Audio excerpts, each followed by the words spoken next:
Hello guys, welcome to new blog. तो देखो ये मेरी दादी है। मेरी दादी ने आज 1000 क्या बोलते हैं कितने रुपए का?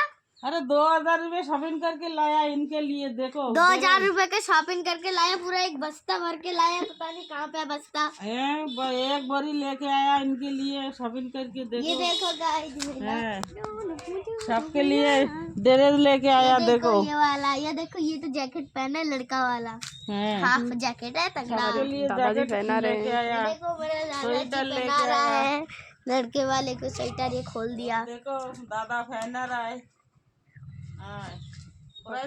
देखो लड़के वाले को लड़की बना दिया, लड़के वाले को लड़की बना दिया।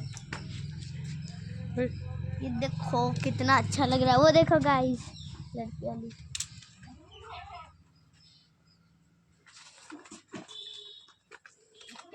ये देखो कैसा बना दिया। देखो ये देखो इसका लड़का बना दिया, इसका लड़की बना दिया। ও টেনি বানতে পিছনে তাহলে খুলবে না সব কোটা কোনটা খুলবে না, ওদিক খুলবে না। খাচ্ছে ওরা। কোটা গিয়ে দিতে খাচ্ছে। Bye bye.